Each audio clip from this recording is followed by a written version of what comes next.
那么第3部分呢，我们就来讲解一下第4和第6题。那么这2道题呢，通常都是学术性意味非常强的。我们来看一下，我们平常能做一些什么样的准备。首先，词汇准备。咱们在做题的时候啊，其实会遇到2种名词，那么就是代式名词和专有名词。那么代式名词呢，咱们会通过上下文、通过句意来理解。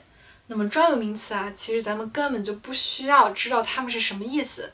有些人一看啊，专有名词我不认识，然后头就懵了，然后心里面就觉得很烦躁，然后不知道该怎么办。其实不需要知道，甚至啊，你写中文都可以，只要你能说出来，你能听懂 lecture 里面他举的一些例子和他的解释就可以了。然后句型准备，咱们呢在阅读材料中啊，经常会看到一些非常长的句子，那么咱们通常啊都找不着头绪。遇到这样的句子怎么办呢？其实就抓主干就可以了，主谓宾、主系表，抓住这3个结构就可以了。然后其他的成分啊都可以一一剥离掉。剥离掉，抓住主干以后呢，咱们再进行句子的理解。然后第3个呢，就是笔记练习。这2种题啊都会涉及到举例子。那么有一些题呢 ，Professor 呢举了一个例子，也就是单例题。只要搞清楚啊 ，at first、then、finally 分别是什么，抓住每一个步骤就可以了。可以看到这样一些 TPO 里面啊，会有这样的一些单例题的题，同时还会有一个 lecture 里面举了2个例子，有2个论点。那么这个时候该怎么办？其实就8-4框架，其实就是主题在这里，然后2个分支，2个 reasons 或2个 examples。那么第一个 example 是什么？第2个 example 是什么？然后它们分别线下又有什么样的一些内容？其实这就是8字的这样一个笔记的一个做法，我还是比较推荐大家用这个的，因为中间就不会那么凌乱了。而且呢，我建议大家呢不要用一些长句来记，因为你没有那个时间，你就记一些 keywords， 在这个地方1、2、3记好就行。我们来参照一下这一套题的第4题，我们还是先阅读一段材料。People tend to develop a preference for this they have previously encountered, things they are familiar with. Social psychologists refer to this tendency as the familiarity principle. 那么一看呢，这就有可能是我们必须要解释的这样一个专有名词。那么不知道什么意思没有关系，因为前文呢已经开始了解释了。你可以看到它是一个 tendency， 抓住这样一个词，咱们在作答的时候呀，这种定义性的名词非常重要。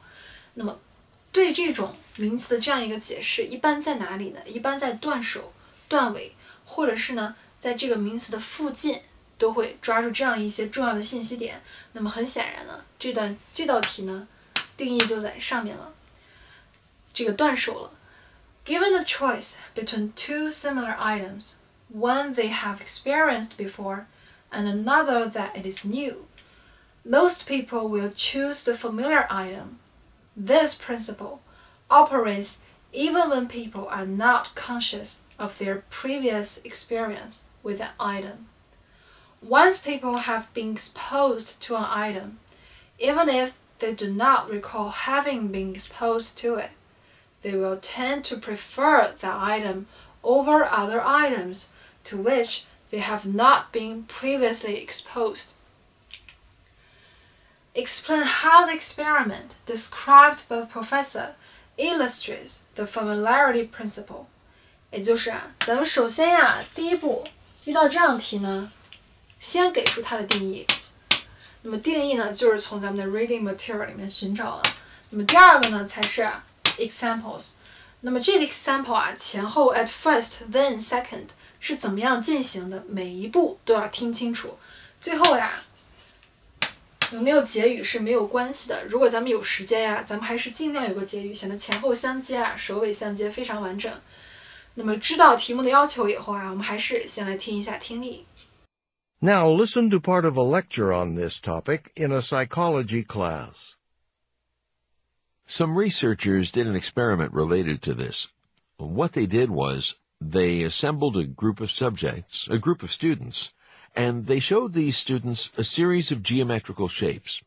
These were very distinctive shapes, a little unusual, not the kind of shapes the students often see. But they only showed the students the shapes for a very short period of time, about a second. They also lowered the light in the room to make it even more difficult for the students to see the shapes. So the shapes were there for a split second in dim light, and then they were gone. In the next step of the experiment, the researchers again showed the students some shapes, but this time they gave the students a longer time to look at them. And this time they showed the images in pairs, 2 at a time. In each pair, one shape was a shape the students had already seen, for just a split second, in dim light, and the other was some other shape that hadn't been shown to them before. After presenting each pair, the researchers asked the students to say which of the 2 shapes they liked better. Most of the time, the students preferred the shape they'd already seen earlier in the experiment. Now, if you asked them if they'd already seen that shape, they probably wouldn't know for sure. But that didn't matter. They still tended to prefer the shapes they'd already seen. 好的，听力过后呢，我们就来分析一下这段材料的内容。首先呢，我们一定要给出一个定义。那么定义呢，就是咱们要作答的第一步。那么定义呢，通常是 reading material 里面提取出来的。那么后面呢，我们需要举例了。那么举例的时候呢，我们就需要先1、2听清楚这每一步都是怎么发生的，然后每一个实验或者每一个调查它的每一步。再就是呢，最后一定要有个关联，也就是说这个实验这个调查有可能发生一些事情，产生一些转机，或者是这些人又做了一些什么别的事情作为补充，所以在这一步里面也要加上。这就是这2步其实都是对这件事情的这样一个详述。首先呢，我们给一个定义。Familiarity principle is a tendency that people usually prefer things that they are familiar with to new ones, even when they are unconscious of their exposure to the item. And the professor illustrates this with an experiment. 那么这个实验都是怎么样进行的？一步2步的，咱们要后面就开始详说了。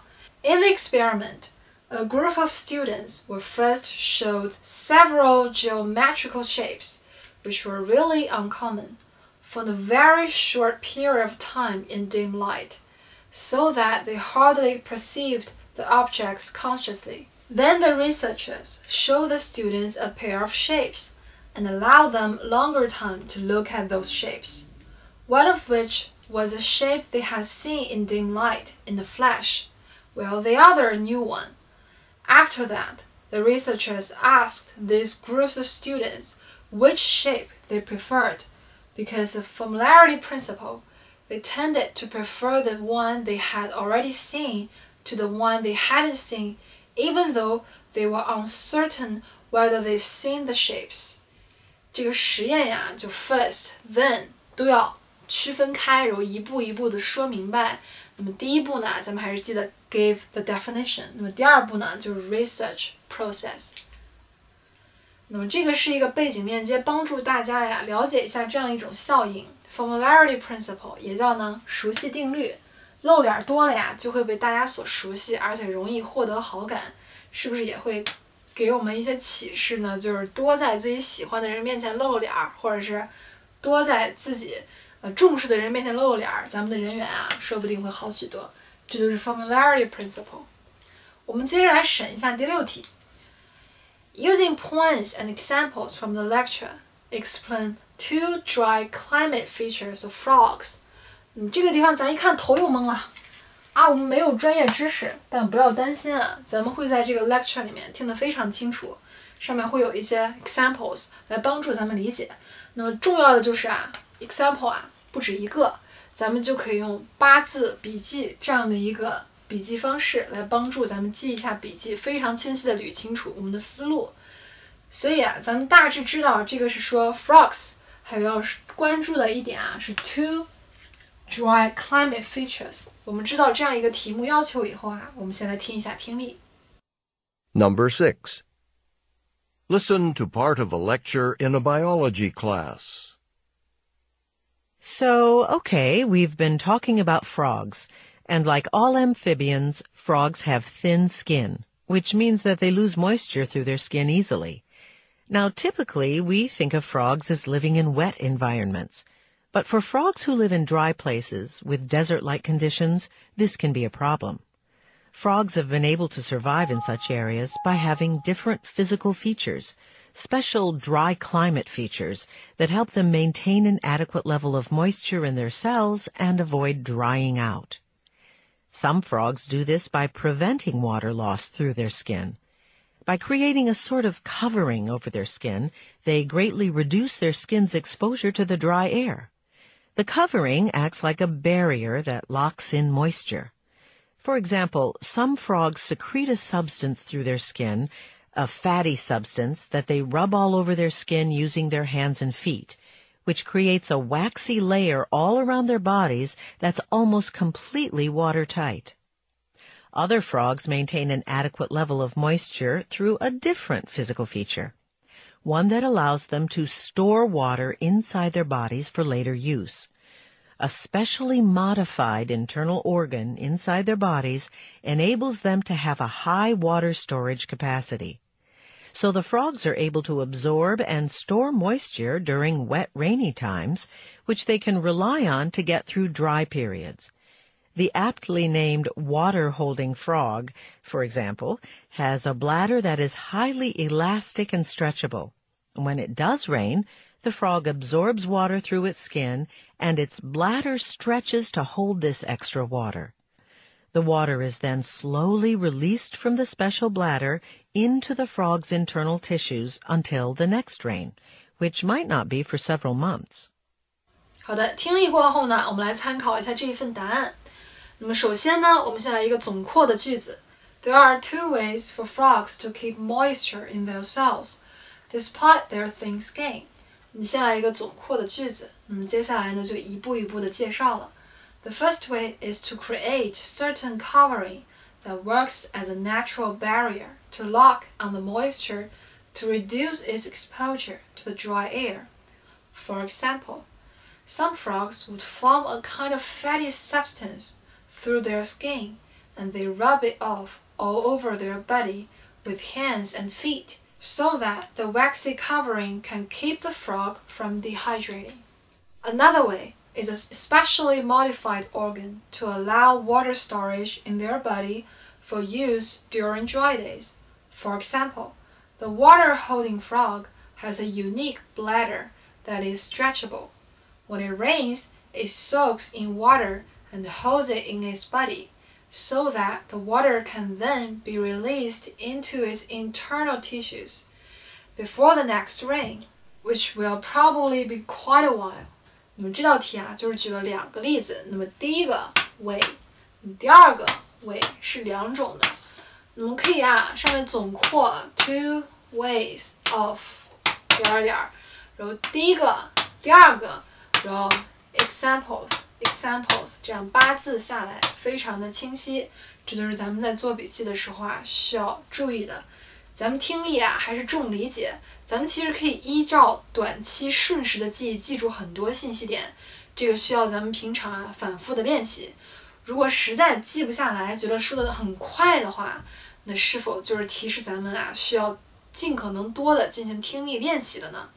咱们在听力练习的时候啊，也多练习这样的笔记方式，学会用一些符号，还有一些首字母缩略，这样对咱们都非常的有帮助。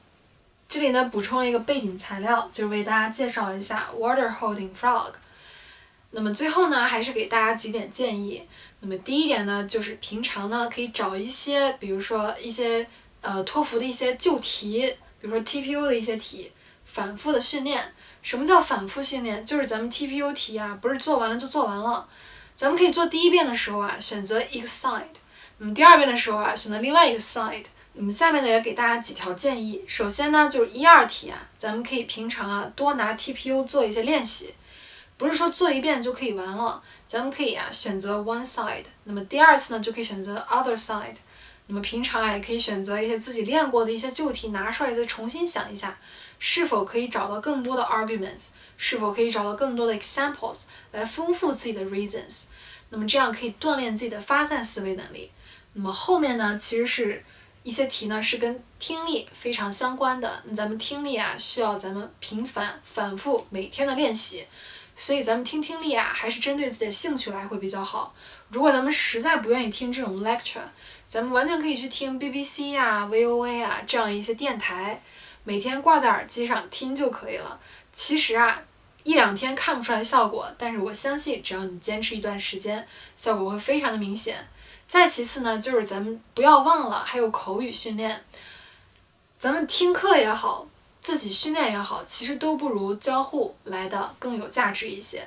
咱们可以找一个 partner 跟咱们一起练习，一起对练，哪怕只是聊天，咱们就把聊天的语言呀换成英语，这样每天啊1个小时，我相信呢1个星期以后，你就会发现自己的突飞猛进了。那么以上呢就是咱们托福 TPO 课程的所有内容了，非常感谢大家与我在这里一同学习。那么祝愿大家呢在托福考试中取得一个非常好的成绩。